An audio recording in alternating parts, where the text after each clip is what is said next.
a chaotic double game week. And without further ado, it's straight to another blank game week with a couple of relevant sides in the fantasy landscape not having a game this week and the transfer market going absolute bananas. But it's this time of the week we've come to the right place, and that is the official FPL Addicts podcast.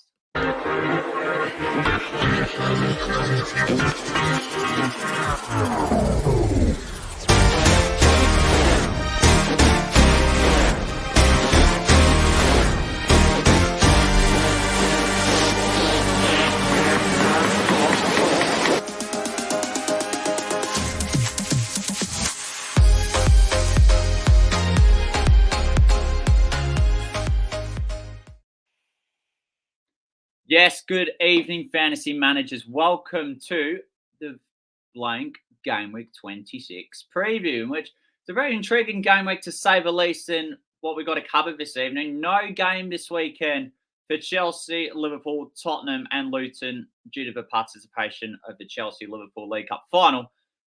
But there's still another 8 games for us to have a discussion about this Friday night where we are. And Friday morning, to the British viewers, good morning to you. I am joined by Quentin from FPL Amateurs Oz. Quentin, good evening to you. Happy Friday. And boy, that was some game week. Yeah, no, definitely. There was a few surprising results, and who would have thought that Manchester United versus Luton was going to be game of the week? So, everything was happening. It was, especially for Liverpool players, and the amount of injuries they had was starting on Saturday with Jota going down, Núñez, and Salah rose from the clouds as well. Did you find that surprising with Salah coming back so quick? Yeah, I think it was more the situation with obviously the injuries to Jota and Núñez that kind of fast-tracked that, because I think that they were planning maybe 15 minutes off the bench, which I thought he possibly might not play the first fixture and then play some minutes off the bench the second fixture. But I was quite surprised when he come on and then just went to work what he's done all season and just being, points away for people that have kept him. I think I saw a few people on Twitter that still had him in their team and they played him. So, massive differential for a week, which you thought we weren't going to see him. Indeed. In addition, the triple captaincy of 1.3 million managers, which I think is right up there for being the biggest ever. A lot of owners breathing a sigh of relief with Haaland's goal. And in fairness, IS slipping over did certainly do some favours. Were you relieved on getting 10 points from him, or were you expecting more? Well, I was one of the people that have already used their triple captaincy. So, and then I also went against Haaland and Captain Foden. So I was quite grateful to see him miss a lot of chances in that first game. And then, he didn't have the greatest game in that second one, but still managed to get the points. So I was actually quite happy with his 10 points. Go straight to the fixtures from last game week. We've got plenty, of course, to discuss through the course of the episode. But if there was one result or one game that really took your eye, which one would it have been on your end? As I said to you, I thought the Manchester United and Luton game, not just being a Manchester fan myself, but I thought that was game of the week. That was incredible. The pace that was that game was played at was just absolutely ridiculous. I think the first half Luton were really good, and the second half, for I think the first 20 minutes, Manchester United could have had about 6 goals, and then the last sort of 10 minutes, Luton could have had 3 goals. So yeah, for me, it was probably one of the most incredible games for the week. So, yeah, we're not used to that at Manchester United fans lately, is being excited about how the teams played. But, I was actually quite enjoying that game. And personally, for me, some big scorelines. Arsenal scoring a hatful once again did come as one of them. But Brighton's demolition away at Sheffield United, they aren't the only side this year to have obliterated the Blades at Bramall Lane. And if you get the right players from Brighton, you'll benefit fruitfully from them. For example, Pascal Gross and Adingra coming back from AFCON. Was there many surprises from this game in terms of who returned in your end? What was that? Sorry, which game? Sheffield United Brighton.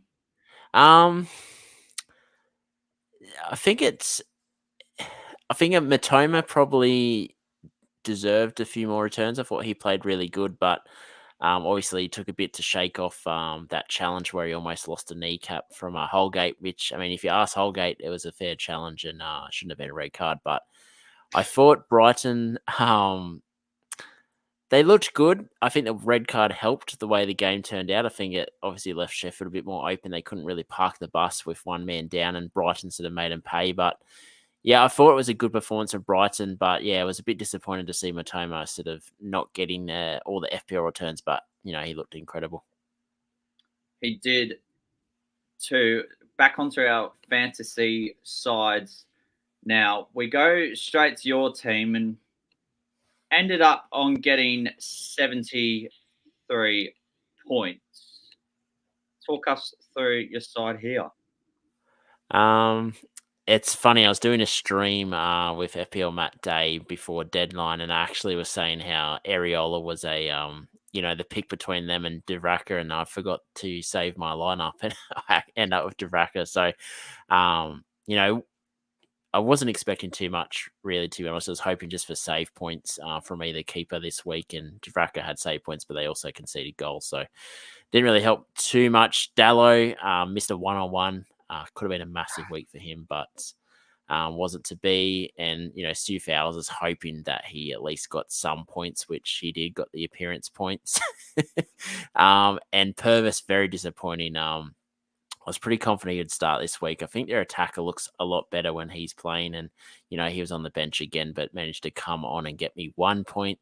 Saka, incredible. He's had 2 massive weeks now in a row, and I think a few people that did get him out to sort of make space for the double game week plays are regretting that move because he's looked incredible. And at the start of the season, he wasn't getting sort of the FPL points. He was sort of just plodding along, getting the 6 to 7 points each week, and not too many big hauls. But the last 2 weeks, he's the one that's been on the end of penalties, and those key passes coming in from the likes of Trossard and Martinelli and Odegaard.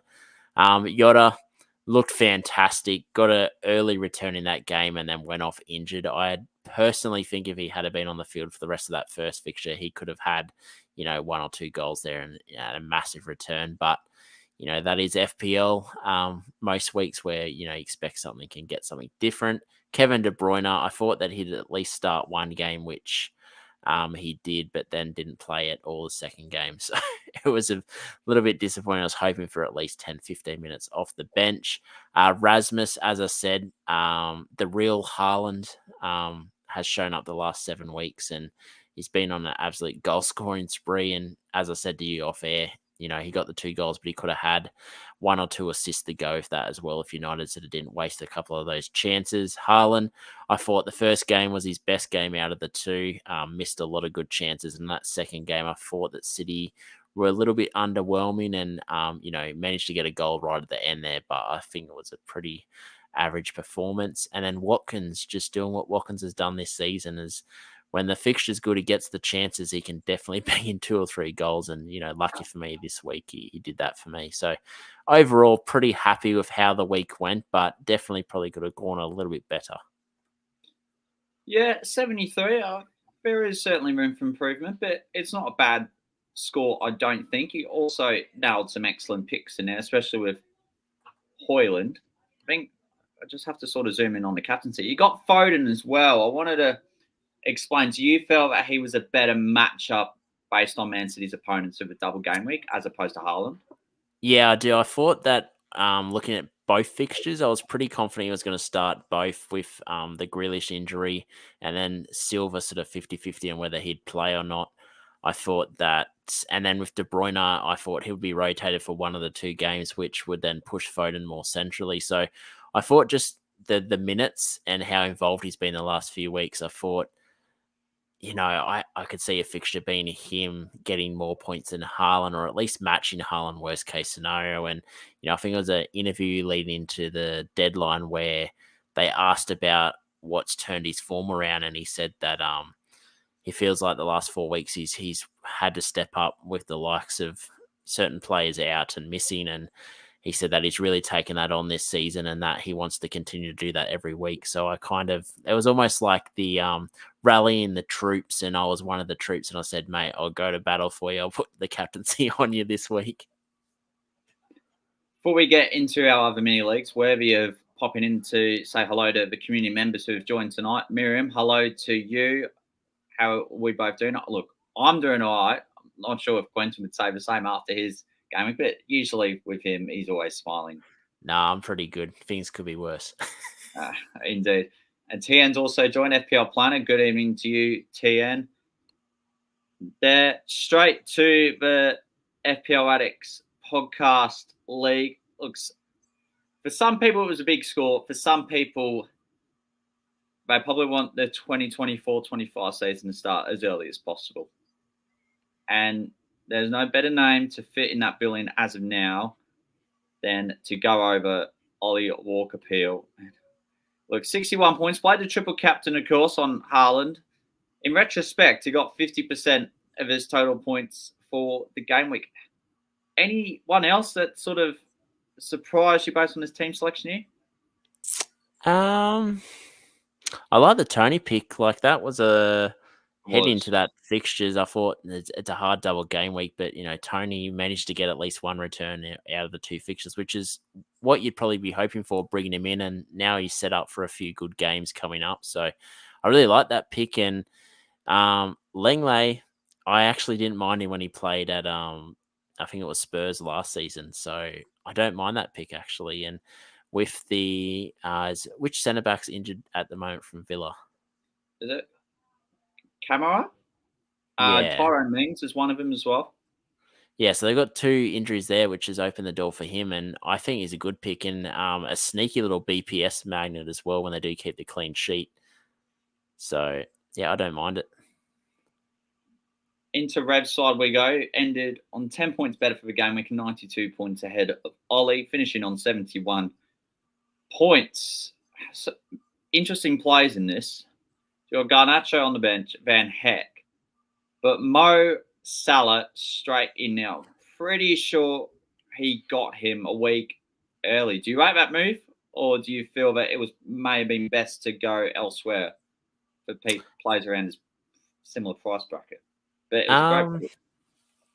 Yeah, I think it's similar. I guess if you're able to, I guess you can play Garnacho this week. So I don't mind that move because I'm assuming he's planned it that way, where he knew that Salah was blanking this game week. So then, Garnacho goes in, good fixture against Fulham. Then they have a hard fixture against City, and then you can do the old switcheroo, put Salah in against, is it Bournemouth they play? Or Salah? Forest? Forest, yeah, Forest. Yeah. So bring him in another decent fixture. So I actually don't mind that. If you're going to make those moves, you want to have a plan. And, I can see the plan here that, he's going to do the switcheroo and, he can play Van Heck over Jota as well if he's not going to make a transfer. On to Jack Gillibrand, the messiah of the podcast. Saka with massive 15 points. Ended on 69. By the way, look, for defence and the back line, similar to us managers for most of the season, really not much going there. Had Ollie Watkins, fielded Garnacho, and Pedro Neto as well, who got an assist there. Any comment or any pick which sort of catches your eye when you look at this queue? Not enough Rasmus up top there. He's picked Alvarez. Got Alvarez, who got me a turn for Haaland's goal. In fairness, actually wasn't a bad pass. Yeah, no, it's a great pass. No, actually, it's a pretty solid lineup. And as you said, the defense, it's been a bit how you go on the last few game weeks outside Arsenal. It certainly is. That's what we call it in our country. Reedy, who's been on fire recently, well done to him. Finished on 94 points. Virgil down back, Bakaya in the middle, Haaland with the triple captain. Pascal Gross, again, Quentin. Quite impressive. Mate, he's been killing it. And I thought playing sort of more centrally and a bit deeper, he's been really good. Yeah, 5 of his last 6 weeks have been green arrows too, which is ultimately impressive. From 2 million to now 943k roughly, with 12 game weeks to go. He's on a good patch. It's fantastic to see. Elliot Craig. Now, before I click on his side, he didn't have Haaland this game week. And he wasn't planning to as well. He ended up with a Solanke, Alvarez, and Watkins. I don't think he was able to do that move unless he wildcarded. And Captain Diogo Jota, did you feel that was a reasonable punt at the start of a game week or too much of a risk if you're chasing a gap in the mini league? I actually didn't mind that. I think it might have been FPL Matt Day's stream. I said if you were going to go outside of Haaland or Foden, I thought Jota was a really good third option there. And that's just bad luck to get an injury after returning early and looking really good in that game. And the player that come on for him was Gakpo, and Gakpo managed to get an absolute haul of points in that game. So I think very unlucky, and I could see where his head was at, trying to gain a bit of momentum on you fellas in the league. I feel Elliot's been the biggest threat for me, especially through the festive period in which he got rid of Haaland, which was a really good move when you think about it. But for myself, I held on to him the whole time, mainly because there were other priorities. And I didn't really know when he was going to come back exactly. So I think Elliot did a really good job making up ground. But now it was 40 points, now it's 72. It's looking a little unlikely. Be very interested in the coming weeks too to see how Chris Reed goes in terms of making a statement, which he already is in the process too. Here's my side. I finished on 91 points with a triple captain on Haaland. A fantastic front three. Jota, unfortunately, didn't play the second game. Garnacho with the assist, and I felt it made sense as well with Palmer being away at Man City, Porro and Taylor both being injured. Gabriel got his clean sheet. Virgil van Dijk goal. It was fantastic to watch. Areola got 3 points as well. So about 148k at the moment. I need a green arrow too. Flying high, mate. And Garnacho, you're very unlucky because Garnacho should have had about at least 3 returns in that game. That's right. It's from Garnacho's game at Man United, what do you reckon the biggest trait of him that has improved big time or has been a component that has surprised you a lot as a Man United supporter? I think the consistency. So last season we saw like 2 really good games, and then I think 3 games you just wouldn't see too much. I feel at least the last 4 game weeks, constantly he's getting at least 2-3 attacking chances, like good chances, not just half chances where, pre-seasons you weren't getting that every week. So I think if he can manage to finish some of those chances and be a bit more clinical, you could be looking at a player that's, scoring double digits in good fixtures. That's a very good shout. Go to our public league, and now we talked about Smalley, but now I've figured out where he is, and unfortunately he's had a very unfortunate last couple of game weeks. He was top for a good while. He's down to 14th, which is quite mind-blowing. Jojo's now on top, and he scored 113 points this week. I'll briefly have a look at his side. He's leading by 16 points. Triple captain played, and wow, that is a strong team. Any picks that stood out to you? Like you, I think the Solanke pick going early, because a lot of people are sort of waiting to that week 28. I think it's a masterstroke going early on Solanke, getting the return this week. He scored a brace at home to Newcastle as well. I just felt there was merit holding on to him, as much as I understood why people moved for Darwin. And we know Darwin is such a chaos player. I've never owned him. I would like to one day, once he decides to be consistent, which I think he has, but I need a bit more. But I just feel Dominic Solanke, he's got so much confidence about him, and he's very efficient in front of goal. When you look back at it at the start of the season, Quentin, has he been, in your eyes, one of the biggest surprise packets in fantasy? Yeah, he has. I think the start of the season, Bournemouth, I sort of, looking at their games, I thought, they could be, relegation candidates. But the way they've been playing football over the last sort of 10 weeks has actually made Solanke such a good pick, because he's a good striker when he gets the opportunities, and they're almost treating him like a Haaland from Wish. So the game plan is, we don't have Haaland, but we've got Solanke getting the ball, get him into good areas. And yeah, he's been incredible. So I think like I said to you on the last time I was on, is I think the striker position has been so relevant this season compared to previous seasons because there's just so many options. So Solanke, his form is putting him up there with the likes of a Watkins and Hoyland at the moment and Haaland. And, I feel like there's too many striker picks for once in FPL where you wish that you could have 4 strikers up top and not 3. I think I was having a chat to Tian and Pete about this. There is a huge case in having 3 strikers this season. Do you feel that there's a massive need for it? I personally think there is. Yeah, I think in previous seasons you had 1 or 2 picks where you could say, I can sacrifice that 3rd spot to sort of, improve the back line or in the midfield. But I really think we're going to see 3 at the back, 4 in the middle, and 3 up top for most of this season. Especially the double game weeks and the good fixtures coming up after week 30 as well. Wholeheartedly agree with you on that. Jojo also leads the Women's League as well as the Public League. A 14-point lead in this one. The other one's 16 points. Melissa Laws, who's been rocking the top 2, has gone down to 7th at the moment. And Helen, who finished on 87, is now being dropped to 2nd. Interesting. We still have a long way to go in the season, but Jojo, well done to you. I just might have a very quick look at the rank history behind this. Seems to be from Italy as well. That is a big skyrocket from 161k in game week 17 to now 6k overall. Massive. That is a massive score. It's a big jump. But that's literally what FPL's been like this year. If you have one really, really good week in a game week where, people are maybe scoring 30 points less, you're going to get a massive jump. And then if you back that up for another decent week, I've just seen this year you can jump massively if you're getting consistent game weeks together. Indeed. As we carry on before the Game Week 26 preview, I also want to give a big thanks and a mention to our sponsor, Bonus Bank. Bonus Bank is Australia and New Zealand's best side hustle where you can make a guaranteed profit from the bookmakers by taking advantage of their promotional offers. Easy to learn tutorials and the software that does the hard work for you. Free to sign up, but also you can upgrade to a premium membership, which gives you more access to more tools and software to increase your profits. Use our code FPL Addicts to receive 25% off your first month.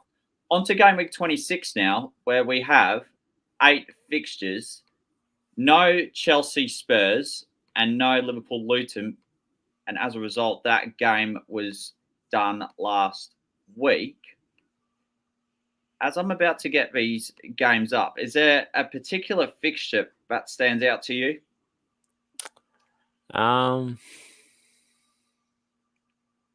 Is there one that is of genuine interest, which could have a lot of bearing for fantasy managers? I actually think the Arsenal and Newcastle fixture is actually going to be quite close. I think a lot of people that have seen Newcastle's defense lately hasn't been the greatest, and Arsenal for me have been probably the most informed team the last 3 weeks. But I think Newcastle are going to need to start getting some results if they're wanting to sort of hang around that top 7. With the likes of United playing good, Brighton getting some results now, Aston Villa getting results, and Spurs as well. I think this is a fixture they're going to have to try to do something. And I could see it being a tight affair, which a lot of people probably won't be expecting. Personally, I'll give it a worthy mention, but it's not my top one. No, I can think of Oliver Glasner's first game as Palace manager at home to Burnley. You can't think of a better matchup for him to kick things off. I think that could be a goal fest. Not too sure, however, but I reckon there's a chance there. But it's Wolves versus Sheffield United as a standout fixture for this week. And we've seen in the transfer market, especially, with a lot of managers moving for their midfielders as well, and Wayne Hee-Chan and Pedro Neto. Q, very quickly, how do you see this game going? Do you think Sheffield may have something up their bag of tricks to potentially cause an upset? I could see it being a 1-goal margin. I could see Wolves getting this fixture maybe 2-1. Or it could possibly be even just a 1-1 draw. I think Wolves, their attack has been somewhat pretty good, but I think since Cunha's gone down, it's probably not as explosive. And Sheffield has shown that they can dig their heels in and try to get a result. So, but I think Wolves should have just enough, but I'm not sure whether it's going to be the high scoring game that everyone's hoping for. On to the transfer traffic. As we mentioned, Wolves proving as somewhat of a headline for the transfers in. Your man Hoyland being the most transferred this game week with 380,000 sales roughly as things stand. Saka coming second. Mohamed Salah in third. We'll get to him shortly. He-Chan in fourth. Gabriel down back for Arsenal, who have looked incredibly solid in recent times. Jota, Porro, Darwin, Richarlison, Alexander-Arnold. Q on the transfers out first. Are there any major surprises or not? A little bit surprised if the Salah transfers in. Like, I get it. People are sort of wanting to get him in for, that fixture against Forest, but we don't even know his current state of fitness. And then they've got the cup game on the Sunday. There's every chance that he might not even start, depending on how their side's looking heading into that game week. If Nunez is fit for the Forest game, I personally don't think that Salah will start, and he might get 10, 15 minutes off the bench.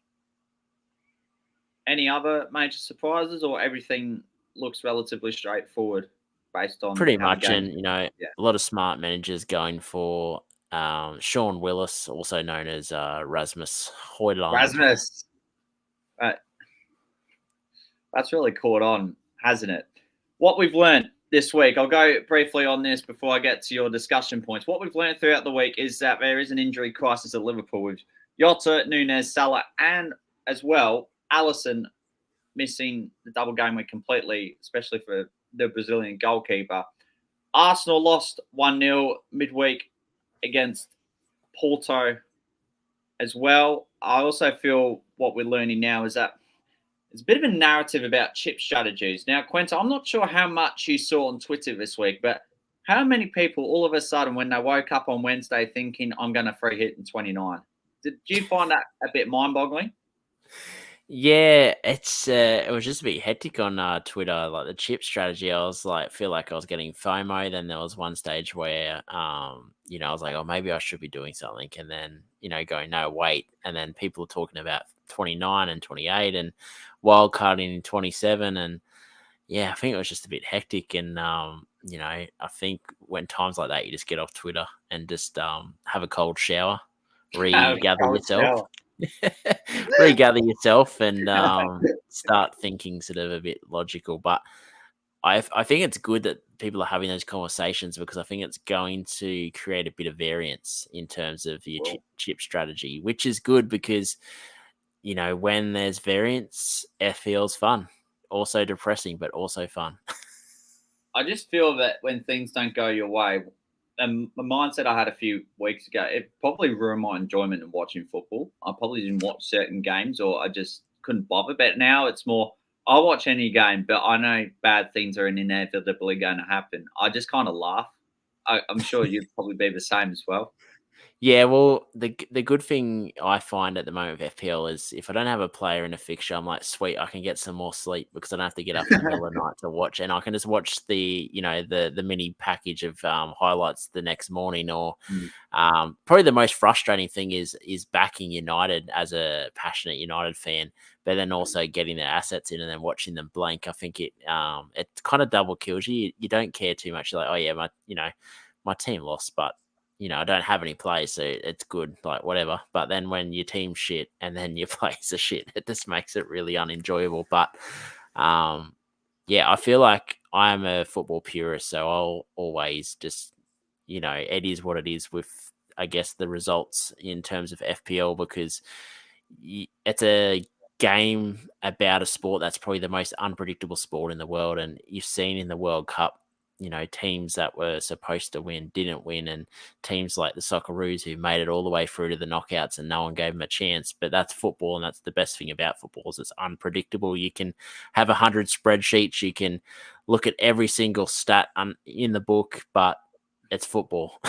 And football is just unpredictable. So I've made my piece of it playing FPL. You understand that it's football and it can be unpredictable. Back to the community we go, and Good morning to you, Colin Bugler, one of our top fans as always. Thanks as always for joining.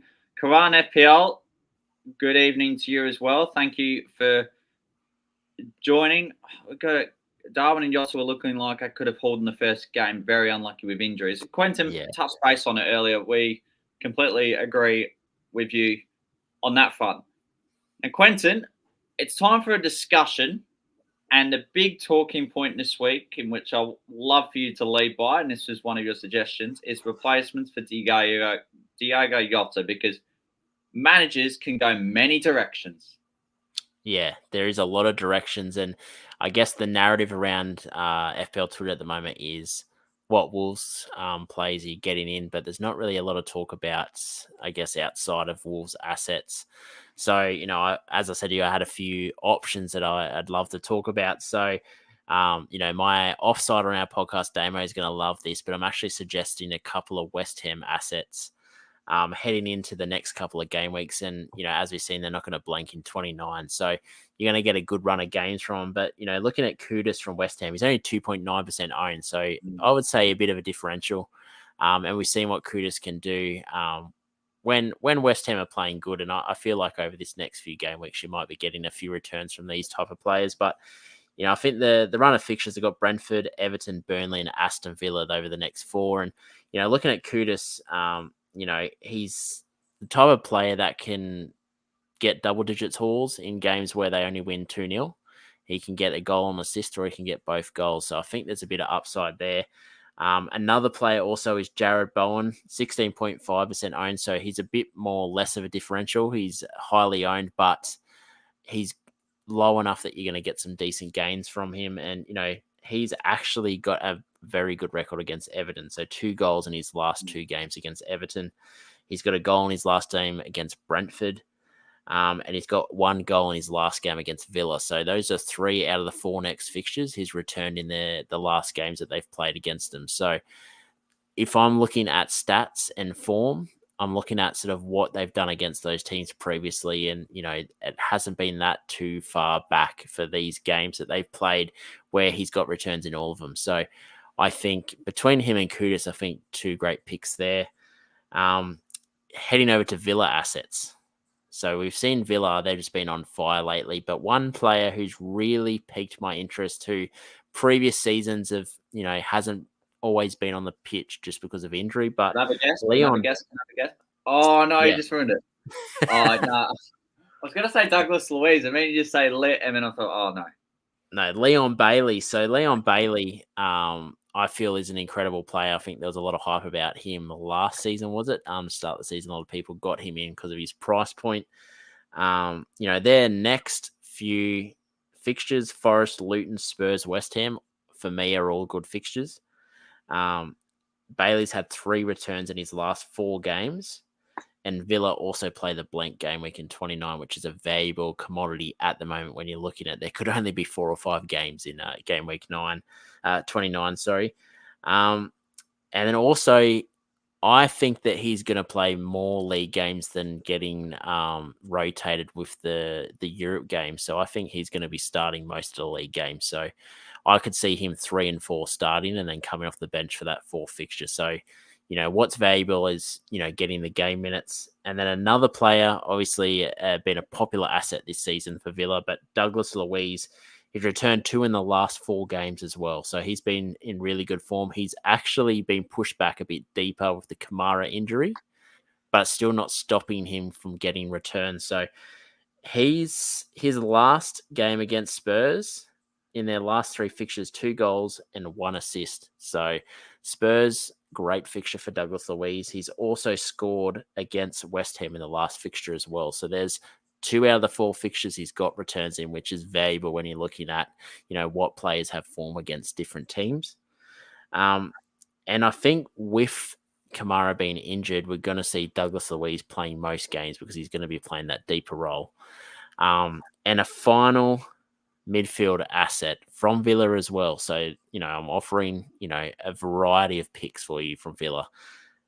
Yuri Tillemans. So he's actually a quality player to watch. And because of Douglas Luiz playing deeper, it's now pushed Tillemans into that sort of number 10 role, which is Douglas Luiz has played most of the season.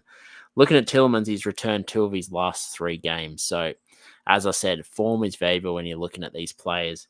Only 0.4% owned as well, so a massive differential.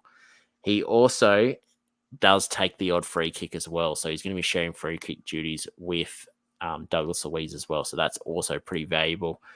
And he started 3 of their last 4 games, and as I said, you want players playing, and I feel like during that blank game week in 29, we're going to see a Tillemans playing that 10 role, and we could definitely see him getting a decent return against West Ham. But yeah, those are my midfield picks and players to look at for Diego Jota this week. I must say, Quentin, you blew me away, and the community, whoever tuned in, make sure you give a round of applause and support to Quentin there, because I found that fantastic. And what I took out of that is that there's actually a lot more options in terms of if you want to go through the blank game week 29 direction on who you can really choose from. I really like a Kudus pick. The Tillemans pick I probably wouldn't have picked out. I think the other 3 are reasonable as well. We've got some questions, in fairness. Colm, okay, so your quandary. Wolves' assets and their fixtures up against Aston Villa's assets definitely playing in game week 29. What's your pick there? You have to go level-headed.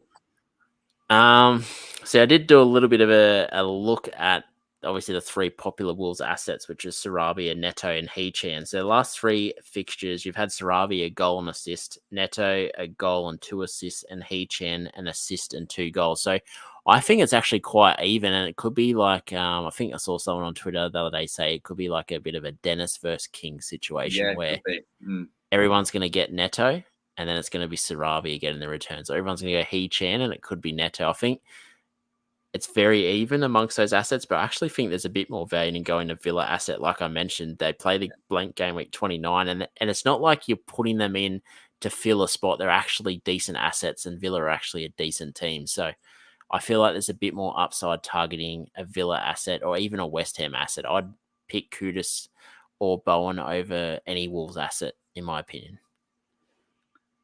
Got a question from James in regard to getting rid of a Stupinian.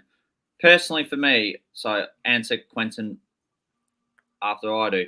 I think he should hold because it's a home game against Everton, and I think he's got good potential, have good ceiling. That's if he starts, of course. Quentin, what's your take on this? Yeah, I think it's a bit of a luxury transfer. I had someone message me today asking if they should do that, and I said I feel like it's a luxury transfer because they've got a good fixture. There's every chance he could start. So in a week like this where you've got a few teams that are blanking, you probably just want to hold on to him. Even if you're going to get the 1 point worst case scenario, you could also get 10 points best case scenario. So I feel like there's more upside to just keeping him for this game week. But if he doesn't start this week, I definitely would entertain sort of a move off him next week. I'm going to briefly discuss on Wolves assets, like you said, and thank you for the stats for Hechan, Neto, and Sarabia. This is my take on, especially the main 2, Hechan and Neto. I think Hechan has a high expected goal involvement per 90 and has penalties. However, when you look at games which involve Neto, he's a more explosive player. For example, his counter-attack assist for jkozym's second goal would have been away at Tottenham, I should say. That really exemplifies Pedro Neto's qualities. If you had to pick one at the moment, Quentin, I know you rather pick Sarabia, but if you had to pick one between the 2, who would it be? Out of Neto and Hechan,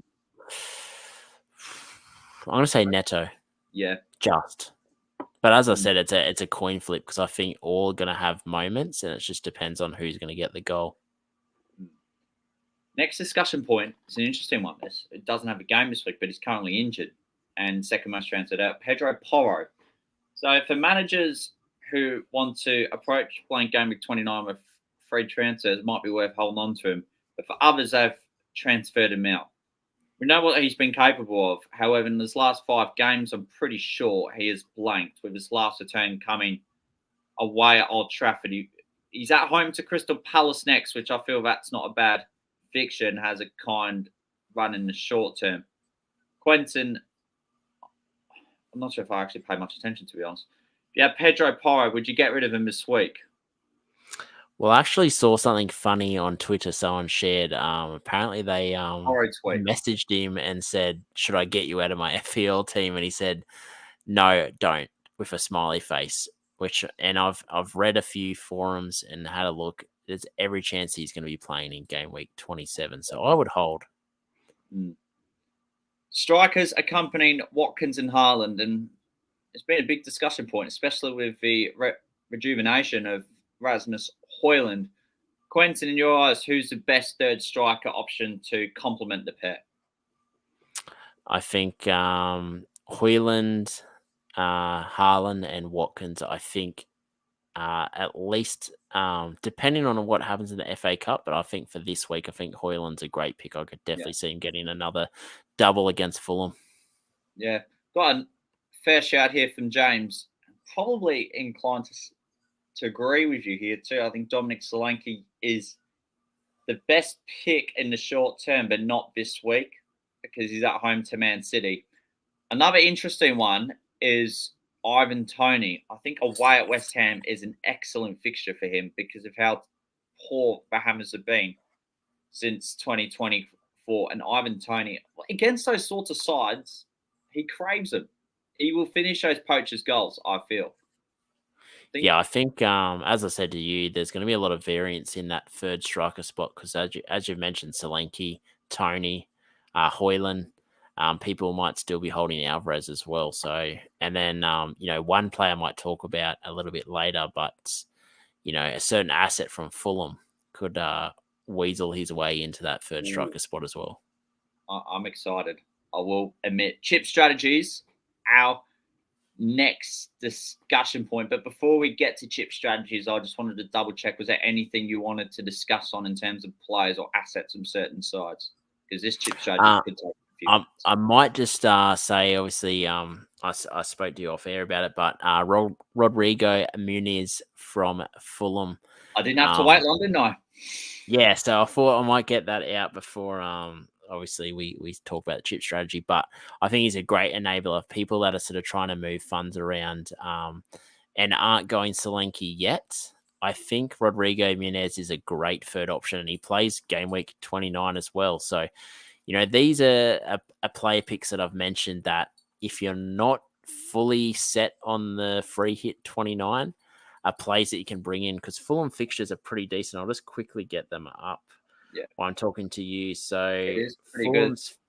Fixtures, 4 goals in the last 3 games as well for Rodrigo Muniz, owned by 1%.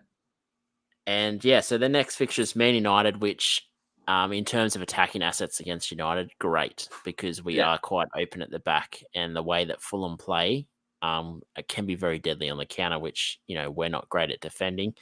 Then you got Brighton, Wolves. After that, I think 2 good fixtures. So, I think I wouldn't surprise me if I saw 2 goals in the next 3 from Rodrigo Muniz and a bit of BPS as well. Do you feel he could play competent enough alongside Raul Jimenez, or is it more of a lone job up front? He's been actually combining quite well with Anthony Robinson. Yes, yeah. His attacking play has been really good, and he's been putting balls into the box. And looking at the last 3 fixtures for Rodrigo, he's averaged a touch over 4 shots a game, which you want from your strikers. You want them getting shots because if you, like they say, if you throw enough shit at the wall, eventually something will stick. So, chip strategies. Yeah, spot on back order, Quenta. That wasn't part of my bingo card for today. Bit of Aussie slang, mate. Yeah, not wrong. Chip strategy. Can't get myself over that, to be honest. Chip strategies. Have you got one in mind, or are you still remaining open-minded? And I feel this would be the final week in terms of being as open-minded as you could be. You can't go still in the middle come game week 28, let's say. You got to go one way or another. I think 28 is kind of like the D-Day. That's when you make the decision because you're going to see the results from the FA Cup. So you'll know which teams are going to be blanking, which teams are going to be playing. makes it a bit easy to kind of work out what you're going to do. But as I said to you, I'm looking at possibly a wild card 28, free hit 29, or free hit 29, wild card 30, or seeing how many players I have 29, avoiding the free hit, wild card 30, bench boost sometime after that, possibly 34, and then maybe using the free hit in the next double game week before the end of the season, or just a week where I feel like there's a few good assets that you can kind of stockpile and use it then. So I'm leaving, as I said to you, I'm leaving myself open to, I guess, be a bit flexible and not sort of putting all my eggs in one basket until game week 28, where I think I'll have my decision made by then. We love spreadsheets and we love graphics. So we've got one right here in terms of the games that could potentially go ahead and, well, certainly will go ahead in game week 29, and others in which could join them too. If there's a particular outcome you want in mind or a big upset, who's it going to be from, Quentin? I actually think Leicester could beat Bournemouth. Leicester, it's probably not really an upset because Leicester have been incredible in the championship this season, but technically, a championship team big, knocking out the Premier League team. Away from the free hit. Yeah. I could definitely see Leeds getting something against Chelsea, depending on what Chelsea shows up. And I actually think even United definitely could lose to Forest at home. They could. That would be big. I think the more nothing sort of the meaningless outcome if all of them somehow blank, but Palace Newcastle goes ahead. I'm just not sure where the appeal would be in terms of assets on both of those sides if Blackburn calls the upset. Would you agree with that? Yeah, I feel like it'd maybe be like your defensive assets and maybe a Gordon. Yeah. But does Gordon excite you? I really doesn't make me feel tingly when I think of Gordon. But I think, of United losing to Forest and getting to pick Højlund up top, Garnacho in the midfield, Rashford possibly, I feel like it's a lot more exciting. Yeah. Jeez. Even if Wolves and Bournemouth both lose, I feel like Solanke in 29 is exciting. Yeah, it's an incredible run Solanke's got after the Man City game. He's got Burnley away from home, Sheffield United at home, then Luton at home. But you could not ask for a better 3-game run from any player in the game, especially in their position. Would you agree with that? Or is it more Haaland against Chelsea and Brentford both at home? No, I agree with you on that one, I think. Now, Quentin, without further ado, we go straight into our lineups and transfers on what we are thinking for the coming week. I think, what's your end goal come the end of the season? What's your big motive in terms of trying to climb up the ranks? Is it really going to find more gems? Is it going to be different ongoing to captaincy picks? I feel like I'm planning on just backing myself towards the end of the season and, obviously taking a little bit of, EO into consideration, but mainly just picking a player and going, if I feel confident, back him, regardless of whether it's 10% owned, 20% owned, 30% owned. And, I feel like I can live with the end result, whether it's, I'm in the top 100K, the top million, top 500K. If I've made decisions that I felt comfortable and I felt confident in, I can live with the result. But, if I manage to get, a decent rank at the end of the season and I've made those picks and I've used my gut picks and what I've seen, awesome. A good advertisement for the podcast as well. Certainly. Back to the comments, especially on what Krellin's graphic did offer. Cole wants Forest to beat Man United, rightly so. Højlund against Sheffield United, it would be a dream come true. Cole has also asked about Palace' new manager bounce. Do we need to be wary of that, do you feel? I don't know if there's enough bounce to make them bounce all the way into relevancy without Elise and Eze. I mean, they've got, big dog Mateta up top doing his thing, but I don't think it's enough. They just look like a team that will grind out draws and make it not a great viewing for people that are wanting to sort of see a good game of football. It's going to be quite depending on what the new manager does, he might turn into, Ange Ball 2.0 and, exciting things.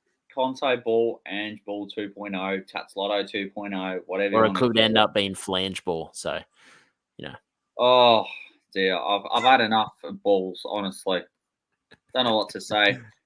Good evening, good morning to you, John David, where you might be. Thanks as always for popping by and saying hello to us on the podcast. James, great question here. Triple captain Solanke on the double game week. I feel that if you've got the triple captaincy up your sleeve, is it worth using it then or in a later double game week come 34, 37? I think after seeing the triple captaincy from Haaland this week, it probably makes you a bit more comfortable playing it on Solanke because I would be very, very surprised if Solanke doesn't get at least one return over those 2 games. So you're going to be almost even with Haaland. So, but there's upside where he could bang 2 goals and an assist in the 2 fixtures and, you've outscored triple Haaland. So I think there's a lot more upside. Shireen, good morning / good evening to you, wherever you may be. Hey guys, who's a good defender to get on long term, or should I hold Poro? Quentin, what do you say about this? I would probably hold Poro for the time being. Just Spurs play 29, and going off sort of the tweet I mentioned earlier, it seems as though Poro should be back for next week. So they'll have this weekend off, and then he should be fit. But obviously, you'd be looking closer to news heading into that deadline. But I think if he is going to be out and not playing, I don't mind Van Heck from Brighton. I think we've seen the way that they set up. He's actually getting really advanced, and it's pushing Purvis back defensively when he was playing.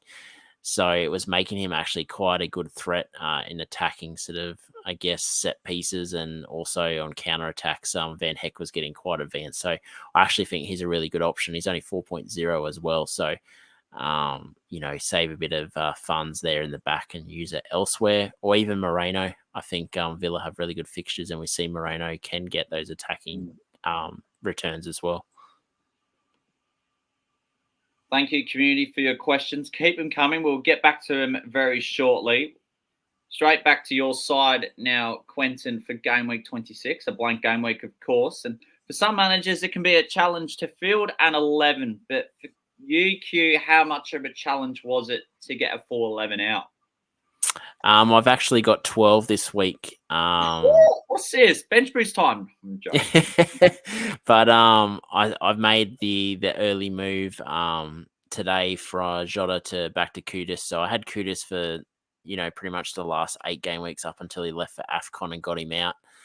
So I brought him back in. I think he's a great asset for the next few game weeks, and plays 29. So as I said to you, I'm going to leave myself open to not free hitting in 29, depending on obviously how the FA Cup games go. But I've got Charlie Taylor on the bench, been waiting for an eternity. It was almost like Lamptey 2.0 for me, waiting for him to come back. And, I was actually had him playing this week until I decided to get out Diego Jota for Kudus. Otherwise, Taylor would have been in there. But I might even bring Taylor in over Sufal. So it's not 100% in cement, but I'm not going to be making any more moves for the game week. And captaincy, as I said to you, I think it's quite open this week. So at the moment, it's Haaland, but you're not putting it on the actual Haaland?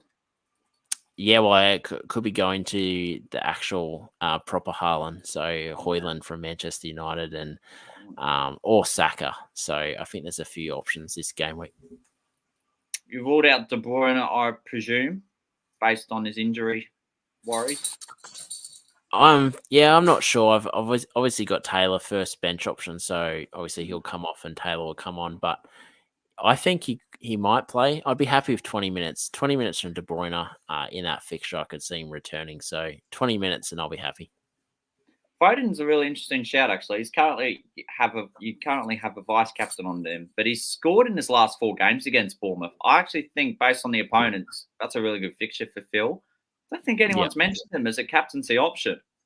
Well, I actually had the captaincy option on before we streamed, and I sort of thought I'll just put on the Haaland, and then I'll work just that for the out later. looks. Yeah, yeah, For the because looks. as I said, I had Foden last week. I was pretty confident he could have outscored Haaland. So, I think if I was going to go a City asset this week, I might even go Foden, double up 2 weeks in a row, and see if I can get something. But now that you've mentioned Haaland from Wish, or the real Haaland, Rasmus just sounds exciting this week. It really does. yeah, and I just think the way, as I said to you, the previous stream about us versus Luton, it's obviously it's not going to sound good, but we defend like a mid-table team, which then makes other mid-table teams go at us and attack us, which is good for us because on the counter, I feel like we can put a few goals away. So I definitely think this is going to be similar to the Luton game, where we're going to be quite open at the back there, which is going to cause Fulham to try to come forward, which is going to leave them vulnerable. And we're going to see the fast breakaways from Garnacho, Diego Dallo, Rashford, and, our boy Rasmus up top, ready just to bang it away. Just to reiterate, you still feel open-minded about whether to play the free hit chip or not. But as it stands, how many players do you have currently playing in Blank Game Week 29? I think about 7. Whew, that's actually a really good position. I think, 7. I've got one planned move, obviously, head into that fixture. So I've actually got 2 Spurs assets at the moment. I've got Porro and Brennan Johnson. Brennan Johnson, okay. Interesting pick. So, yeah, with those 2, plus obviously the move to Kudus and a few other players, I'm looking at possibly 6 to 7 players, depending on how the FA Cup games go. And then obviously be banking sort of a few transfers over the next game week, heading into 28, where I can possibly, have 2 transfers to use for 28/29. I like it, Quentin. I think it's important for managers to sort of stay open-minded, but I also understand and respect why people have already gone a certain way. Because in 29, I think a free hit chip can be efficient. I think a threshold for me is that if you score more than 25 points than your original team could have done, I think that's a successful chip played. Would you agree with that statement? Yeah, I think it's almost like going into, for example, this game week in the triple captaincy chip. I didn't have it, and I thought if I can get away with 100k red arrow, I think it's a win for me because I didn't have the chip. Whereas the same thing in 29, if I don't end up using the free hit, I've got 8 players, and I managed to sort of maybe just fall below the teams that are free hit. I feel like that's a win still, regardless of whether I've matched them for points, because I've still got the free hit there. So I think that's probably one way to look at it for managers undecided at the moment, is see how you go. I think if you have 7 or 8 players and they're solid plays for game week 29, I definitely think you can get away with not doing the free hit, because we're going to have maybe 4 games, 5 games in 29. Is there really going to be assets that you really want to triple up on? And yeah, I think Tottenham might be. Tottenham are probably the only team, but I feel like between now and then they've got some all right fixtures coming up. So you might even have 1 or 2 of their assets heading into 29 anyway. So I think it's not worth closing the book on it. Like you said, you keep yourself open if you're not, I guess, the opportunity to do that in your side, depending on what players you have. But like this week, I really wanted to get Sarabia, but then I kind of went, well, if I get Sarabia in and they blank in 29, I've kind of ruined that maybe chance to not free hit. Whereas I went Kudus, who I think has upside, and they play 29. It's a great shout. John David with some very important comments put down here. Hudson-Odoi or Langer seems like a punt if I had more transfers available with Villa's highline. I think Hudson-Odoi especially can be a very interesting pick. He plays well at home too for the Forest games. Been quite involved recently too. But another one from John, and speak of perfect timing, this is it. Are you taking in Wolves assets and whom this week? Well, welcome to my team for yet another week, game week 26. Unfortunately, I will not be getting the Wolves asset in. I had 2 free transfers. I've already done one, it being Jota out for Bukayo Saka. I think Saka is probably an important player considering Arsenal's fixtures coming up. it being Newcastle, Sheffield United, Brentford in the next 3, I think that's nearly as good as they come. Potentially Chelsea if Leeds somehow cause an upset. But how about this, guys? I've got one free transfer left, and you will not believe it. I'm going to do a live transfer. So let's do it. Have some fun while you watch. I'm going to go straight down the middle. Virgil van Dijk, I loved your header, but it's time to say goodbye. And we are going to go. This is very interesting viewing, isn't it? Pow, pow, pow. Torres. Wait, hang on. Where's this? I need to try and Can I get? Okay. Oh, it actually says pow. I'm going to bring him in, and that's going to be my other transfer. Just have to make sure I'm not playing the wrong button. Confirm it. Here we go. So this is my XI for a week. Jeez, how intense was that? I even made it sound out of it. But Quentin, this is my side for a week. I like it, mate. And Yeah. the new edition of Pow Pow. Pow pow. Willie, bring that boom boom pow. That's as bad All as I can bad. think is that Will.i.am song. Oh yeah, it's about as bad as people making Ben Me jokes on Twitter.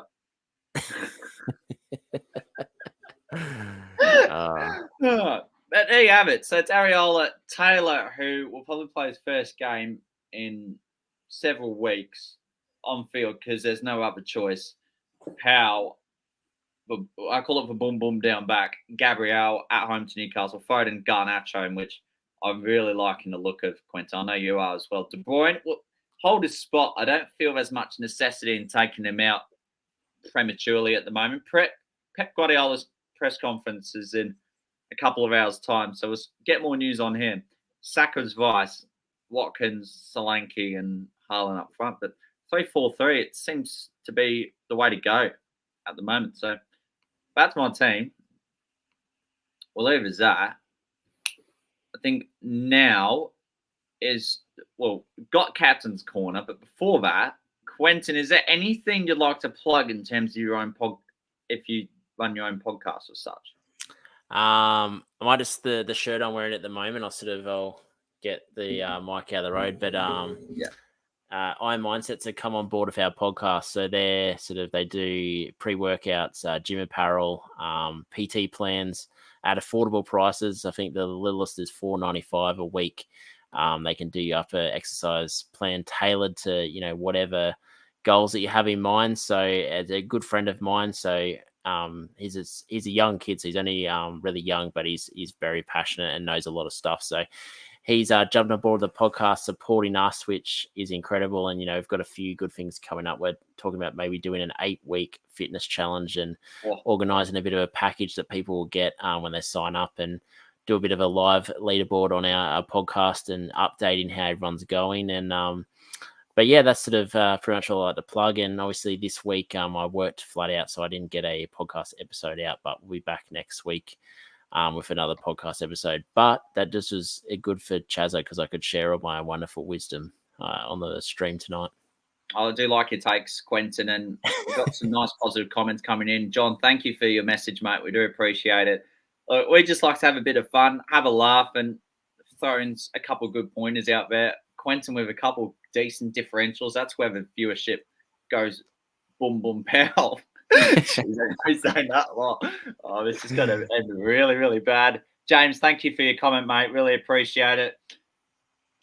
And now, last but not least, unfortunately, before I get to the Captain's Corner, I will admit Bonus Bank Gameweek 26 stats haven't been released yet, but we've got to give, once again, just a brief plug to Bonus Bank, one of our major sponsors for the channel. But onwards and upwards to Captaincy Corner.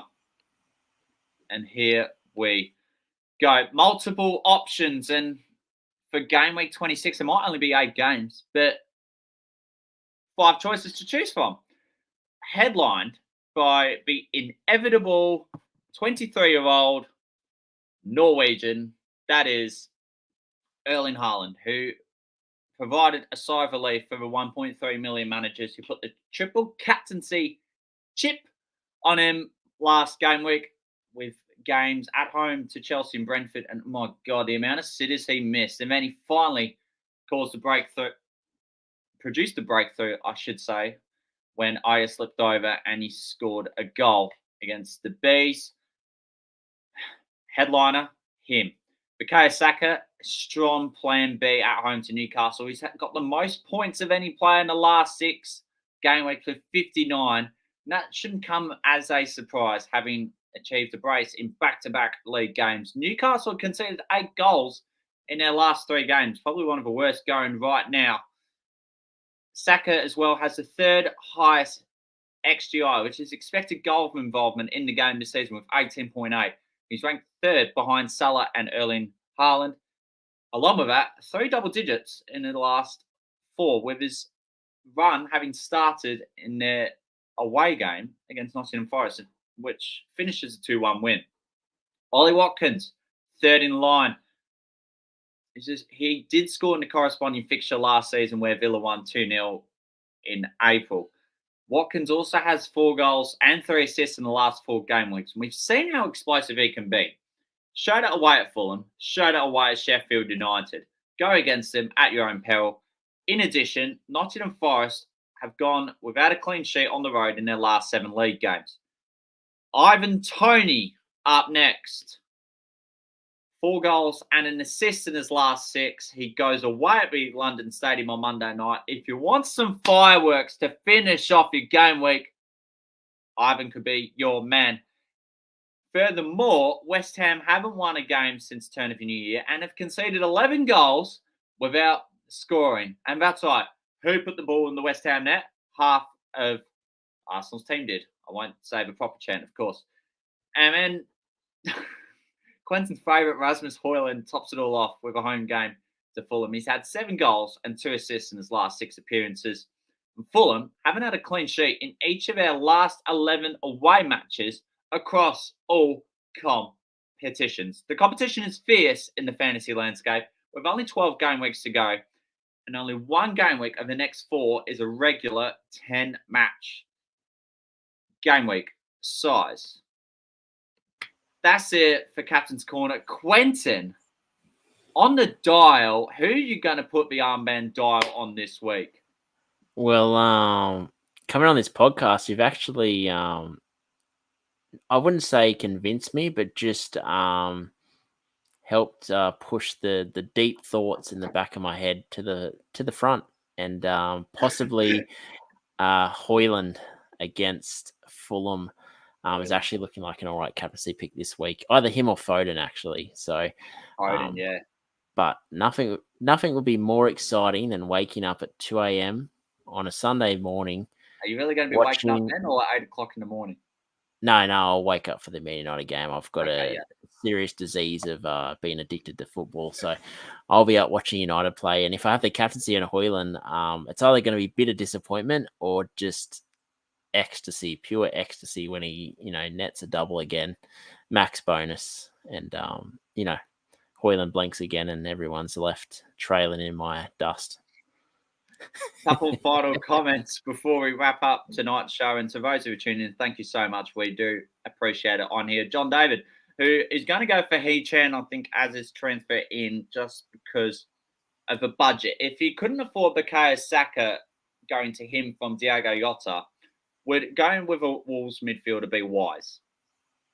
I think it depends on, obviously, your plans for the free hit 29, but as I said, I think it's pretty even across the board with your Wolves assets, and definitely good options. I think, as we mentioned, Villa have got some good assets, and we've got West Ham have got good assets. So I think the good thing about that is there's a lot of options, and depending on, obviously, your budget, He-Chan for his price, great pick. I definitely could see him, getting a few returns.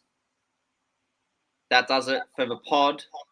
And Quentin, as always, thank you so much for taking the time out and tuning in. Really appreciated the differential wisdom insights too. No, I literally just would have been playing FIFA tonight, mate. So, pro clubs? Negative. A bit of career mode for Sunderland. Been watching Sunderland until I die. So I've actually got on the Sunderland bandwagon to get them back to the Prem. So I like that. Top stuff. Quentin, hope to catch you soon. And hope for everyone who's tuned in, may your arrows be green. Until Game Week 27, good luck this weekend, and it's goodbye for now.